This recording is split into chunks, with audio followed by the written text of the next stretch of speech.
Hey guys, and welcome to the Working Money channel. I think this question is on a lot of our minds. Maybe not. Maybe we don't care because, Ripple is already working with the president, Donald Trump.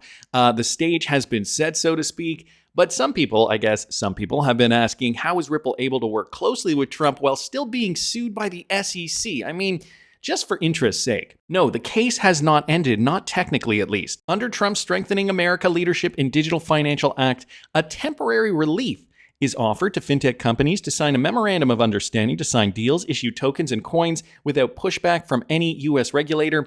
And guys, Ripple has been capitalizing on this temporary relief and working very closely with the Trump crypto-friendly regime. Listen to this. I'm going to play you guys a clip here, starting in the middle, explaining exactly what has been happening in the U.S. They're going to start by identifying all of that in 2 days or so.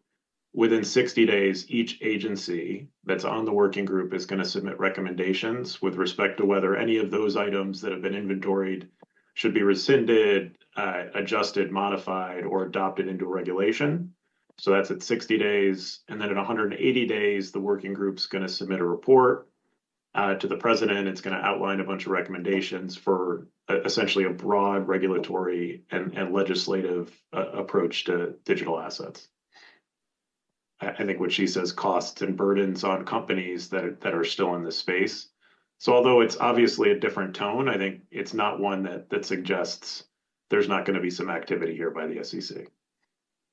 Yeah, and just to highlight what you were saying about, potential expectation that there will be aspects of this market that remain within the SEC's jurisdiction, I think it is worth noting the topics that the task force says it's examining. It includes, security status, whether different types of assets are securities, and relatedly clarity on whether lending and staking programs, fall inside or outside of the SEC's jurisdiction.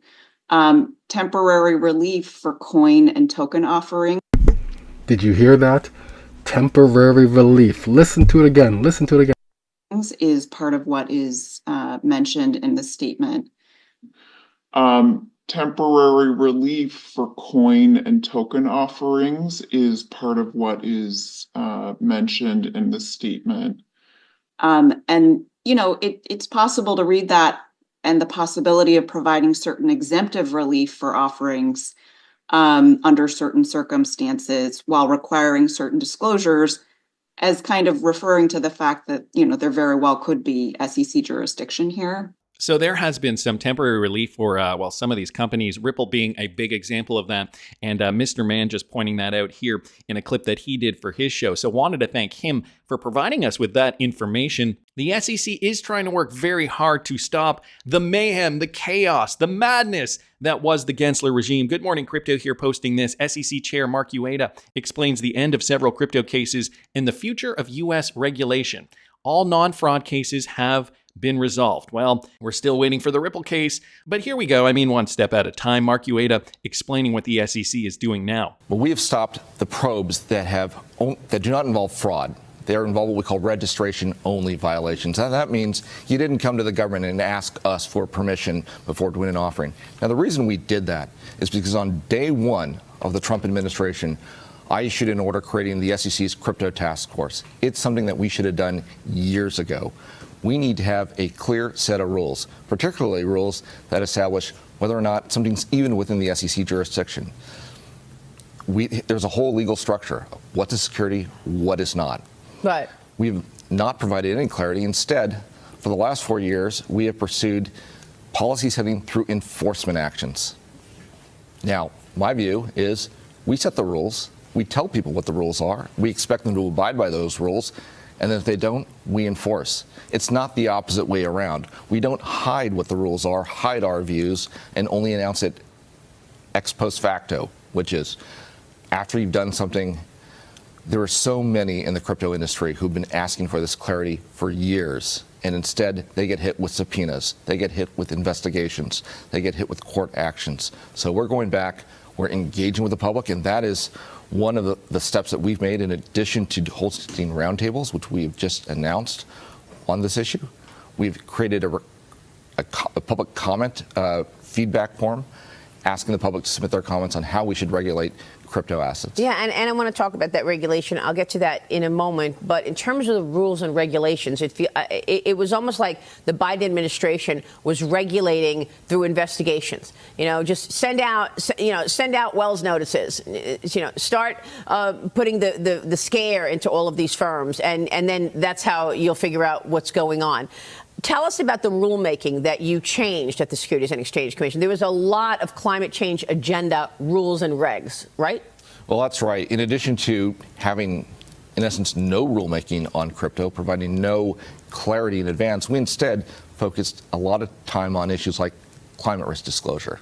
Right. You are the acting commissioner. What is the story with Paul Atkins, who is expected to be coming in to the SEC? Well, Paul Atkins is a terrific nominee for the agency.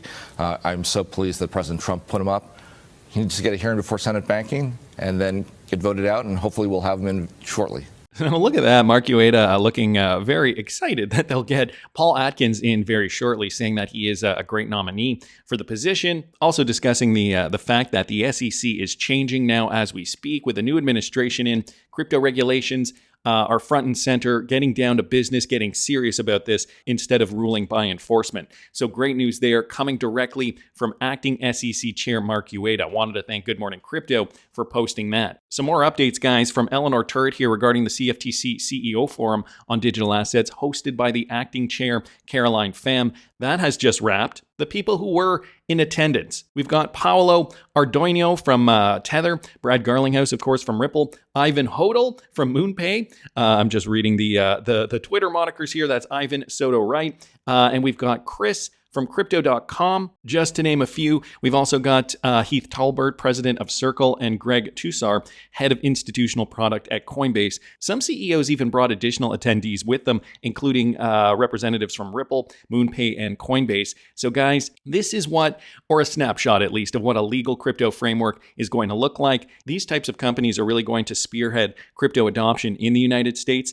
So anyway, I wanted to thank Eleanor Turret again just for bringing us that piece of news. And of course, the Bitcoin maxis trying to spin things. The crypto drive-by media, anti-Ripple talking points are coordinated to craft their Bitcoin narrative. Another clip here of Rand Neuner, guys. It's been going on for years. Nobody can identify with this type of media anymore. They are miscalculating big time. Listen to this nonsense. And the piece of politics here says that the Ripple guys, namely Brad Garlinghouse, Chris Larsen, actually pitched Solana to be part of the National Strategic Reserve in order to make the inclusion of XRP seem more legitimate. So remember there was that tweet that came out, or it was a post from True Social where Trump said, it's going to be XRP, it's going to be Solana, and it's going to be ADA.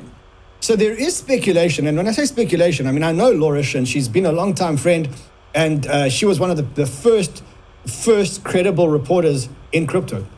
And she is now reporting, she's got a podcast and a newsletter called Unchained, and she says, how did Ripple sell Trump on XRP in a crypto reserve? By pushing Solana.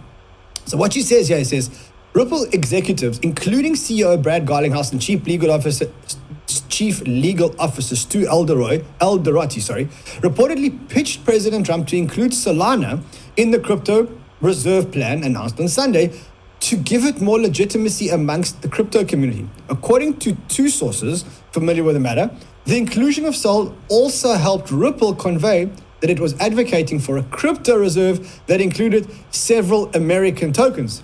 Okay, so now this is Ripple Labs, which uses the which issues the token XRP, has been criticized for years as a largely speculative asset with insufficient usage to justify its huge $145 billion market cap. However, if the aim was, if that was the aim, the plan was unsuccessful, as the public announcement was still met with ridicule amongst the crypto community, right? So this is some of the politics that's going on.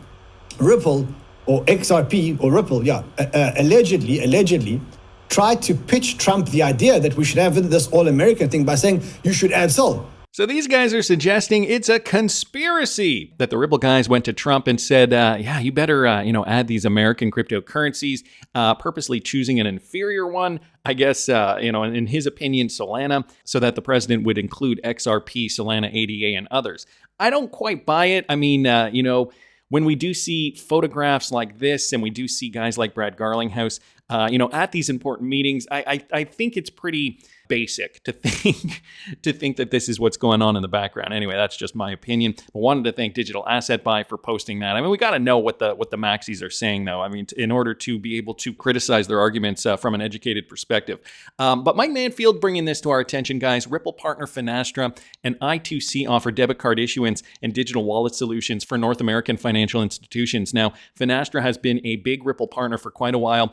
They have continued to be successful at doing business, integrating a lot of the smaller clients, small to medium-sized corporations and banking institutions onto DLT platforms. Under this particular partnership, Finastra's bank and credit union clients will have access to this robust suite of card processing and value-added services. Clients that move their processing to I2C will be able to offer their customers popular digital wallets such as Apple Pay, Google Pay, and Samsung Pay, as well as improved features such as cardholder alerts and controls. This solution is powered by seamless API connectivity between I2C's card processing suite and Finastra's Phoenix. So really kind of connecting, making this interoperable for the end user. So this is an open, flexible core solution that provides the agility that banks and credit unions need to future-proof their institutions. All essentially saying that we need to get onto the new technology, DLT technology. Finastra is a confirmed Ripple partner. They have been working with Ripple, and they're one of the bigger ones too.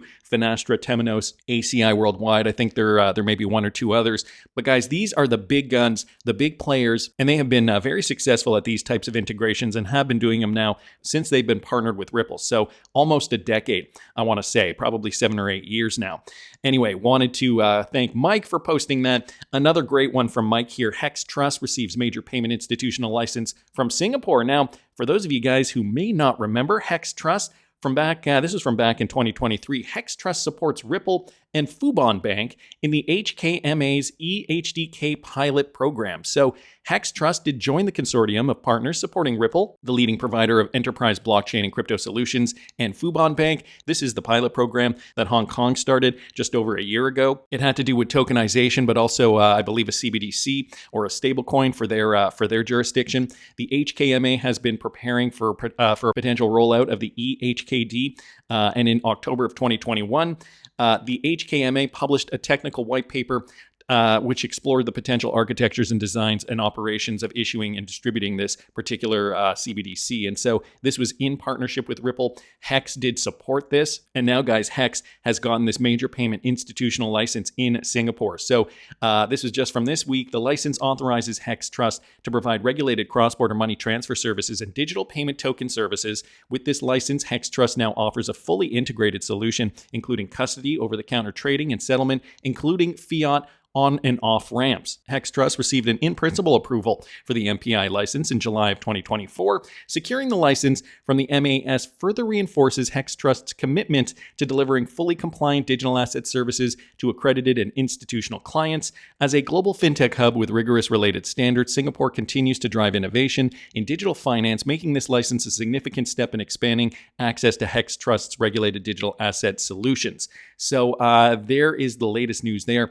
And here's a quote: "Securing the MPI license is a testament to our team's dedication to working closely with the MAS to meet its regulatory requirements." I think, for a lot of these companies, it's all about being regulated. It's all about how much, in what jurisdictions can we be regulated, because that will just dictate how much business we can do globally. And so for this company to now receive the Singaporean license, very, very positive for them moving forward, but also the connection there, supporting Ripple and Fubon Bank in the HKMA initiative. So guys, it all ties together. All boats will rise as we do see this technology blossom. So again, just wanted to thank Mike Manfield for posting that. And this time, it's different. Another clip here from Digital Asset Buy. This is David Stryzewski, and I wanted to play you guys this video because, I did a video this morning. If you guys didn't catch it, I'll link it up here in the top right-hand corner. We did just recently get news of the differentiation, I guess we could say. Eleanor Tur did clear it up. There is a Bitcoin strategic reserve that the U.S. president is focusing on, but then there's also the digital asset stockpile portion of this. So that's going to be coins like XRP, Solana, ADA, and Ethereum.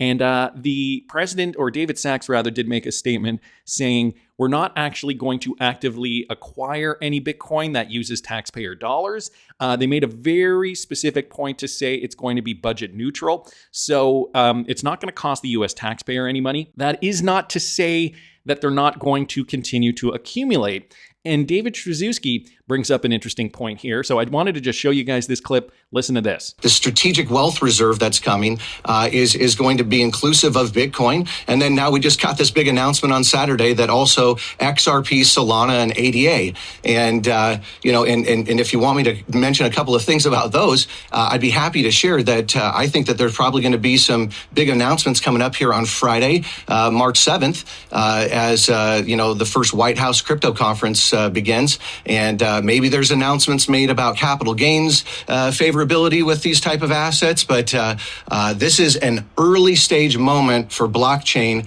and it's different this time. So it is different this time, certainly. The types of announcements we could hear today include, what was it again, David? Maybe there's announcements made about capital gains favorability with these type of assets. So a capital gains exemption, possibly for American cryptocurrencies. This has been, we've heard murmurs of this already for the last few weeks, I guess, or maybe a month or so. But guys, now we're here. The strategic reserve, if you guys didn't catch that video, I do suggest you watch it, is going to play a crucial role of how digital asset adoption is likely going to manifest moving forward. Senator Cynthia Lummis also commenting on the same. This is only the beginning. President Trump promised to lead the most pro-digital asset administration in U.S. history, and today he is fulfilling that promise. By embracing Bitcoin as a strategic asset, President Trump has charted a path to addressing our national debt and securing America's position as a world leader in financial innovation. The American people will look back on this decision as the moment we reclaimed our financial future, and I look forward to partnering with the president to get this across the finish line. So politicians are on board, guys. I think this time could be different. David Stryzewski claiming the same. This would be the worst time to be selling off your entire stack of XRP. I think for the long-term hodler, we stand to benefit. And for more information on what I'm doing for this particular bull run, because yes, I will be selling off my cryptocurrency. I will be selling off some of it, but I am going to be still holding a portion for the long term. For all those details, you can follow me at patreon.com/workingmoneychannel. That's just my opinion, but I want to hear what you guys think. Please subscribe to the channel if you haven't already. Like the video if you like the content I'm providing. I always love hearing your comments. See you in the next one, guys.